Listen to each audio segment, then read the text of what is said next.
Question number 3 क्या बोल रहा है कि let A B C D belongs to R and A square plus B square is equal to C square plus D square is equal to 1 and A C plus B D is equal to 1, then find A square plus C square and A B plus C D. ठीक है, तो इस question number 3 में इसने कहीं भी matrix करके कुछ नहीं बोला, मैट्रिक्स का कहीं भी जिक्र नहीं किया है, कहीं भी मैट्रिक्स का नाम नहीं लिया है। बोल रहा है, सिंपली बोल रहा है कि A B C D real number है, इसका स्क्वायर है ए स्क्वायर बी स्क्वायर 1 के इक्वल है और ये 0 के इक्वल है, तो A square plus C square निकालो और A B plus C D निकालो। तो जब भी हमें ऐसे स्क्वायर टाइप कुछ दिख रहा है ना कि अरे ये स्क्वायर 1 है, फिर प्रोडक्ट टाइप 0 दिख रहा है, तो हमें दिमाग में तुरंत क्या हो जाना चाहिए, ऑर्थोगोनल मैट्रिक्स आ जाना चाहिए।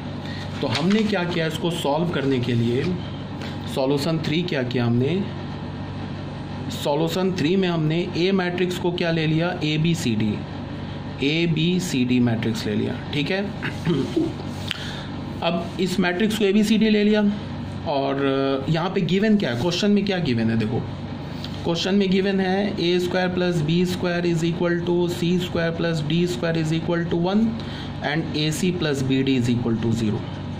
ठीक है ना, तो ये चीज़ तुम देखो, ये ऑर्थोगोनल का ही कंडीशन दे रखा है। अगर हमने रो वाइज लिया ना, इसको पहला वेक्टर बनाया A I cap plus B J cap, तो अगर मान लो V1 वेक्टर रो वाइज हमने ले लिया तो ये क्या हो गया, A I cap plus B J cap हो गया, और ये हमने V2 वेक्टर ले लिया रो वाइज लिया तो ये क्या हो गया, C I cap plus D J cap हो गया। तो इस V1 वेक्टर का magnitude is equal to V2 vector का मैग्नीट्यूड 1 दे रखा है, देख लो ये दे रखा है ना, यहाँ पे 1 दे रखा है। उसके बाद V1 इंटू V2 भी क्या दे रखा है, ये 0 दे रखा है, देख लो V1 इंटू V2 करोगे तो AC प्लस BD क्या हो जाएगा, 0 हो जाएगा। बात आ रही है समझ में क्या बोल रहा हूँ। तो ये तो ऑर्थोगोनल का कंडीशन दे रखा है, तो इसका मतलब कि ये जो मैट्रिक्स मैंने खुद से बनाया ये एक ऑर्थोगोनल मैट्रिक्स है। ये क्या है हमारे पास, एक ऑर्थोगोनल मैट्रिक्स है। तो बस कोई बात नहीं है, हमें क्या चाहिए, हमें चाहिए A square plus C square and A B plus C D. ठीक है, इसका वैल्यू हमें चाहिए। तो हमें पता है कि अगर ए ऑर्थोगोनल है तो ए ट्रांसपोज भी ऑर्थोगोनल है, तो ए ट्रांसपोज ले लिया तो हमें क्या मिल गया, A B C D.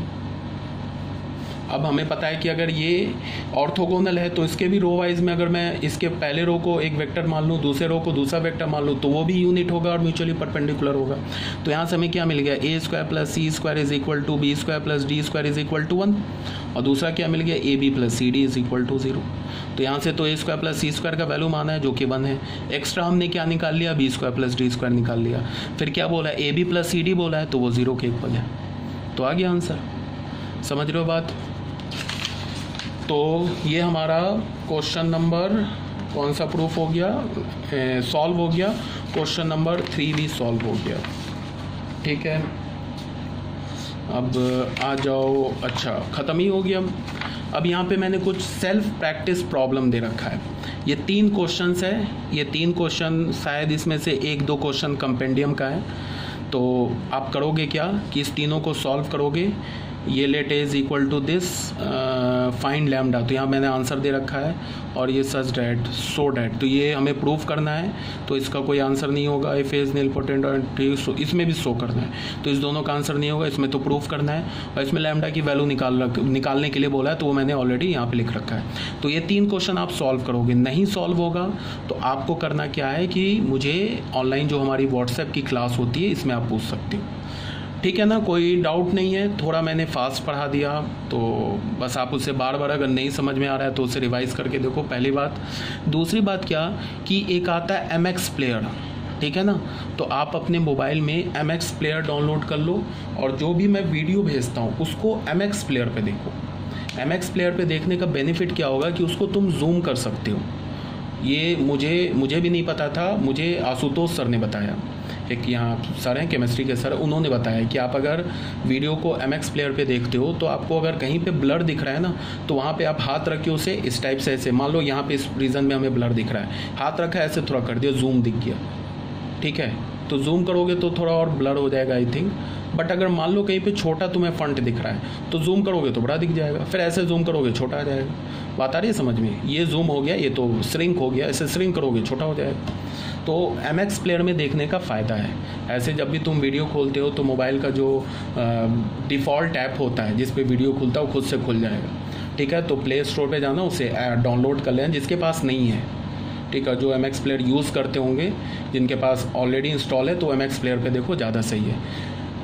Finally फिर बोल रहा हूँ, नहीं समझ में आया होगा, किसी भी पॉइंट में प्रॉब्लम है तो पूछो एंड पूछो, कोई डाउट है तो पूछो। किसी क्वेश्चन को मैंने तुम्हें मैट्रिक्स का भी PDF बना के भेज दिया कंपेंडियम का, डिटर्मिनेंट का भी PDF बना के भेज दिया कंपेंडियम का, वो दोनों पढ़ो। अभी तुम डिटर्मिनेंट के क्वेश्चन नहीं सॉल्व कर पाओगे, मैट्रिक्स के भी तुम ऑलमोस्ट 80% या 60-70% क्वेश्चन सॉल्व कर लोगे JEE मेंस और एडवांस का, ठीक है। अभी मैं तुम्हें एडजॉइंट और इन्वर्स बता दूंगा तो तुम ऑलमोस्ट 90% क्वेश्चन सॉल्व कर लोगे।